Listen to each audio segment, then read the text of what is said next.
నమస్తే, welcome to big TV. ఈరోజు నాతో పాటు స్టూడియోలో అందుబాటులో ఉన్నారు ప్రముఖ మోటివేషనల్ స్పీకర్ అలాగే ఫ్యామిలీ కౌన్సిలర్ రమారజని గారు.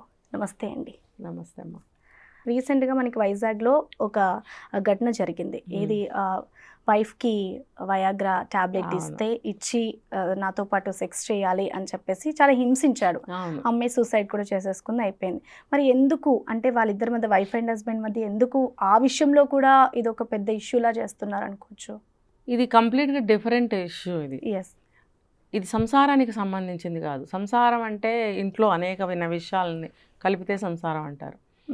అతను సపరేట్ విషయం మీద అట్లా ఉన్నాడు. అది ఏంటంటే మనిషికి కోరికలు తీవ్రస్థాయికి వెళ్తే, అంటే కొంతమందికి ఏదన్నా ఒక పదార్థం ఉంది, తిన్నాము, ఇంత తిన్నాము, అంత తిన్నాము, ఇవాళ తిన్నాము, రేపు తిన్నాము, నెల రోజులు తిన్నాము, తృప్తి తీరదు. వాళ్ళకి సాటిస్ఫాక్షన్ ఉండదు. ఏదైనా సరే, ఒక పని పట్ల కానీ ఏదైనా. దానివల్ల ఏమవుతుందంటే వాళ్ళకి ఒక సైకిక్ మెంటాలిటీ వచ్చేస్తుంది, కోపం వస్తూ ఉంటుంది, టాలరెన్స్ ఉండదు. ఏది మాట్లాడిన కోపంతో మాట్లాడటము, నేను చెప్పింది చేస్తావా చేయవా అనడము. అంటే కోపం తారాస్థాయికి చేరుకుంటే ఉన్మాదులే అవుతారు. ఇప్పుడు అతను చేరుకున్న స్థితి కూడా అదే. దానివల్ల అతని కోరికలు తారాస్థాయికి అందుకొని, అంటే అతని బిఫోర్ మ్యారేజ్ మనకి ఏమి అతని గురించి మనకు తెలియలేదు, ఈ కేసు దగ్గర నుంచే మనకు తెలుసు కాబట్టి ఇట్లా మాట్లాడుకోవాల్సి వస్తుంది. అతను ఏంటంటే విపరీతమైన సాడిస్ట్ మెంటాలిటీ, సైకిక్ మెంటాలిటీ. భార్యని మనకి దొరికింది కదా ఒక సాధనం అని చెప్పి ఆమెను చిత్రహింసలు పెట్టడము, పోర్న్ వీడియోస్ చూసి అట్లా చేయాలని అనడము, తర్వాత మెడిసిన్స్ తను తీసుకోవడము, భార్యని ఆమెకి కూడా ఏవో మెడిసిన్స్ ఇచ్చారని విన్నాం మనం. ఇలా చేయడం వల్ల ఏమవుతుందంటే ఆ అవతల వ్యక్తి ఏదైనా సరే, ఆ విషయం కాదు, ఏదైనా సరే ఎందుకు టాలరేట్ చేయాలి, ఎందుకు నేను భరించాలి, అసలు నేనెందుకు సర్దుకుపోవాలి, నీకున్న రోగము నేనెందుకు భరించాలి? ఇప్పుడు అతనికి ఆ కోరిక కానీ అతని యొక్క మెంటాలిటీ కానీ రెండో వ్యక్తి ఎందుకు మామూలు విషయం కాదు అది. అవును. అయితే ఆ అమ్మాయి చేసిన తప్పు ఏంటంటే ఎవరికి చెప్పకపోవడం. భరించింది, ఏదో వాళ్ళ అక్కకి చెప్పింది. తనేమో పుట్టింటి స్థితిగతులు బాగోలేదు కదా, నువ్వు ఇప్పుడు వస్తే వాళ్ళు ఇంకా చాలా ఇబ్బందులు పడతారు, నువ్వు అతన్ని వదిలేసి వచ్చినా నిన్ను ఇంట్లో పెట్టుకోలేరు, మళ్ళీ మ్యారేజ్ చేయలేరు, నిన్నగాక మొన్న మ్యారేజ్ చేశారు, ఇల్లు వాకిలి అన్నీ అమ్మేసి కట్న కానుకలు ఇచ్చి పెళ్లి చేసి వాళ్ళేమో పూరి గుడిసెలోకి వెళ్ళిపోయారు. ఈ స్థితిలో నువ్వు మళ్ళీ ఇంటికి వస్తే ఇంటి స్థితి ఎలా ఉంటుంది, వాళ్ళు నిన్ను ఎలాగా పెట్టుకుని చూసుకోగలరు అని ఒక ఆడపిల్లగా, ఒక తల్లిగా, ఒక పెద్ద కూతురుగా తనకి తోచినదేదో చెప్పింది. సరే, అతను వాడే మెడిసిన్స్ బావకి ఫోటో పంపించి ఇదేంటి బావా అని అడిగినప్పుడు అతను నెగ్లెక్ట్ చేశాడు, వెంటనే పట్టించుకోకపోవడం వల్ల ఆ మిడ్నైట్లోనే ఆమె సూసైడ్ చేసుకుని చనిపోవడం జరిగింది. అయితే ఇలాంటి మెంటాలిటీ ఉన్న వాళ్ళని డే 1లో కనిపెట్టలేకపోతే కొద్ది రోజులు గడిచిన తర్వాత అయినా సరే ఎదిరించగలగాలి. ఇప్పుడు బయటకు వచ్చి చెప్పగలగాలి. ఇది సిగ్గుపడి ఆమె లోపల ఉండిపోయింది, పర్యవసానాలు ఇంత తీవ్రంగా ఉన్నాయి. ఆ వయాగ్రా ట్యాబ్లెట్స్ ఆ ఫోటో తీసి వాళ్ళ బావగారికి పంపినప్పుడు ఆయన ఏం పట్టించుకున్నాడు? అదే అంటే కొంతమందికి వాటి మీద అవగాహన ఉండదు. పంపించారు అని అంటే ఆయన మెడికల్ షాప్కి వెళ్ళి కనుక్కున్నాడంట కూడా, ఇది ఫలానా అని అన్నప్పుడు అతను వెంటనే వాళ్ళ అత్తగారికి మామగారికి మీ చిన్నమ్మాయి ఇలా ఫోటో పంపింది, నేను కనుక్కొని వచ్చాను, ఇది మరి అమ్మాయి ఇంట్లో ఇది ఎందుకు ఉంది, అతను ఎందుకు వాడాల్సి వస్తుంది, మనం కనుక్కుందామండి అని అట్లీస్ట్ ఫోన్ అన్నా చేసి ఆమెకి స్వాంతన మాటలు చెప్పినట్టయితే ఆమె తెల్లవారిన తర్వాత అందరూ కలిసి మాట్లాడుకునేవారు. అవును. అది జరగలేదు కాబట్టే అతను పెద్దగా ఏముందిలే ఇందులో అనుకున్నాడంట. ఆయన స్టేట్మెంట్ అదే ఇచ్చాడు, ఈ రాత్రిపూట ఎందుకులే, పొద్దున మాట్లాడదాంలే, ఇందులో ఏముందిలే అని అనుకున్నాను, అదే స్టేట్మెంట్ ఇచ్చాడు. అలా అనుకోబట్టే కదా ఆ అమ్మాయి అర్ధరాత్రి మిడ్నైట్కి చనిపోయింది. ఇప్పుడు తర్వాత నువ్వేం చెప్పే ప్రయోజనం ఏంటి అంటే ఆ అమ్మాయి చావుకు కారణం అతను కూడా కదా, కుటుంబ సభ్యులే కదా అందరు. మరి కుటుంబ సభ్యుల మధ్యన సరైన చనువు లేకపోవటం వల్ల, ఆ అండర్స్టాండింగ్స్ లేకపోవటం వల్ల, ప్రతిదీ ఓపెన్గా షేర్ చేసుకోలేకపోవటం వల్ల జరుగుతున్నాయి కదా.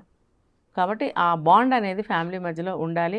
అయితే ఇప్పుడు అతను చేసిన అమానుషమైనటువంటి ఇటువంటి చర్యకి ఏ శిక్ష వేయాలి, ఎటువంటి శిక్ష వేయాలి, అసలు ఆ మనిషికి శిక్షకి అర్హుడా, అటు ఏ శిక్షకైనా సరే శిక్షలు ఉండవు అలాంటి వాళ్ళకి.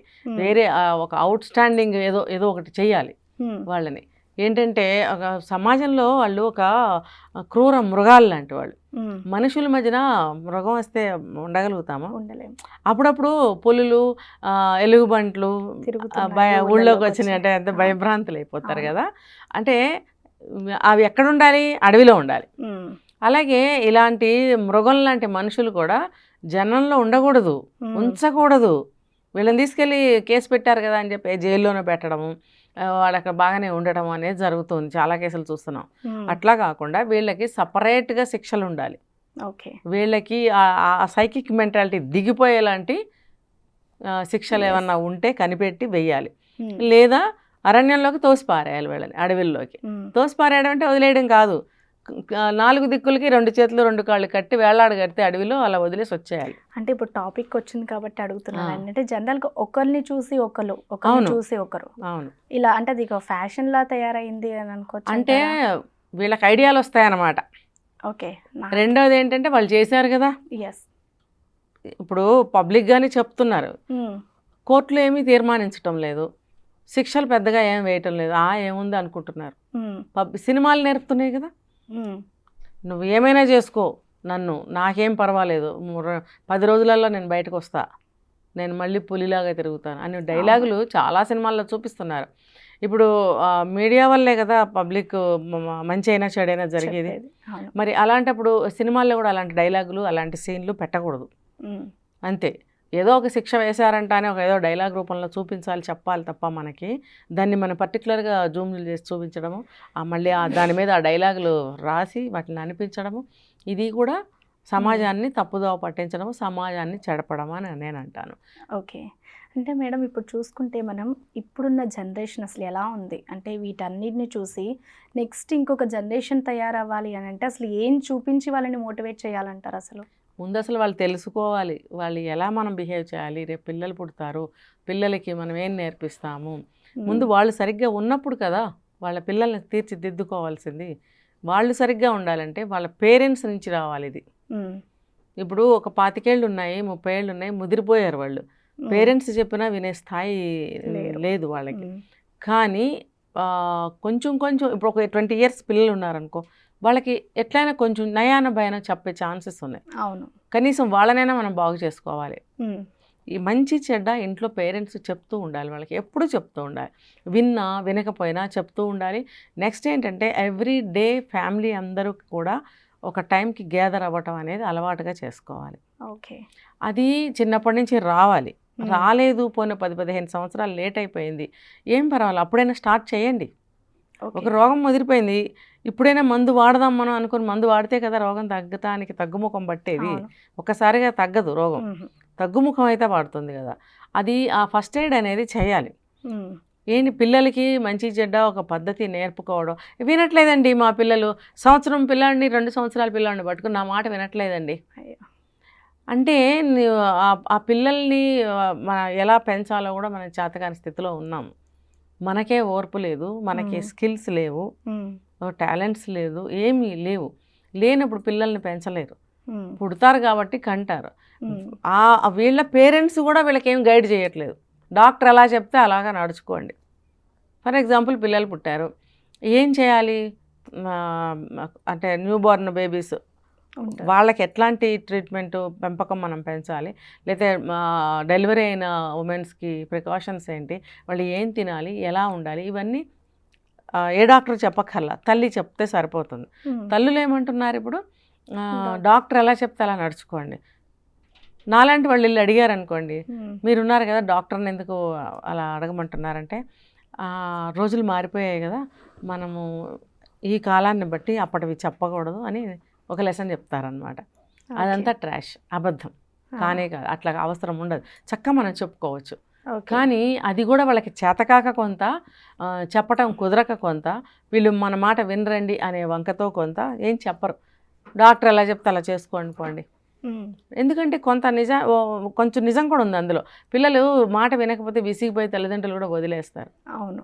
కానీ అది మానైన తర్వాత వంగదు. మొక్కలో ఉండంగానే వాళ్ళని మౌల్డ్ చేసి అన్నీ నేర్పుకునే ప్రయత్నం చేయాలి.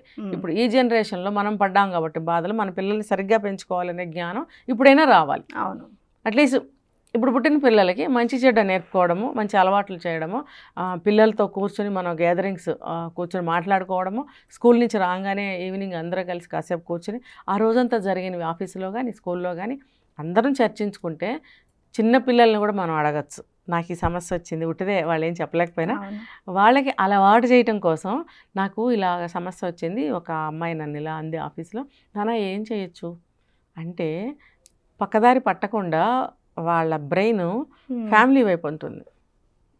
ఓకే, ఉన్నప్పుడు అందరూ కలిసి మాట్లాడుకుంటున్నప్పుడు, అరే మన ఇంటికి ఇంత సమస్య వచ్చింది, అమ్మ బాధపడుతుంది, నాన్న బాధపడుతున్నారు, పైగా నన్ను అడిగారని ఒక పెద్దరకం మీద వేసుకొని చక్కగా ఆలోచించగలుగుతారు చిన్న చిన్న బుర్రలతోటి.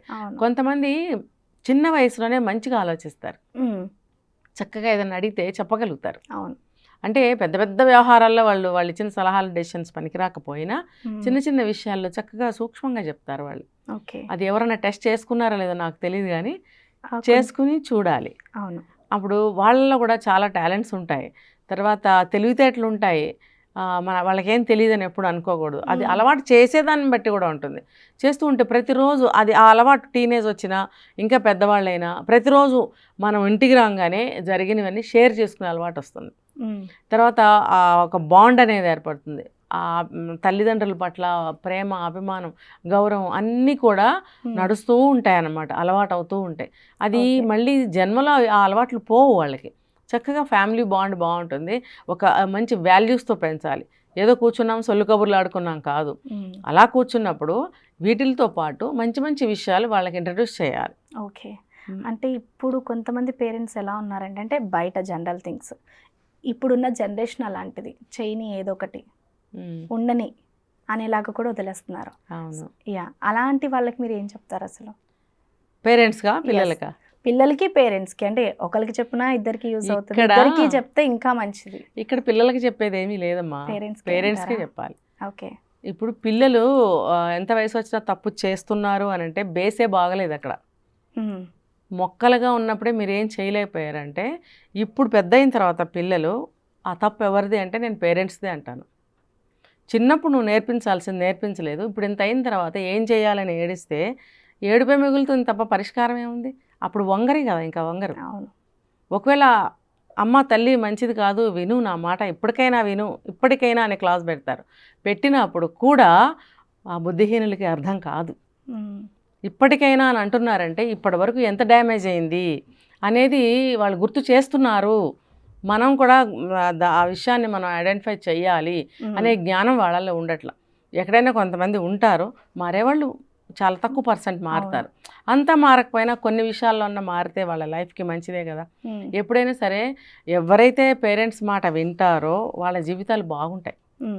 అవును, ఇది ఎక్స్పెరిమెంటల్గా ప్రూవ్ అయిన విషయం ఇది. అవును, చక్కటి వివరాలు తెలియజేశారు. Thank you so much. For more videos like this, subscribe Big TV channel.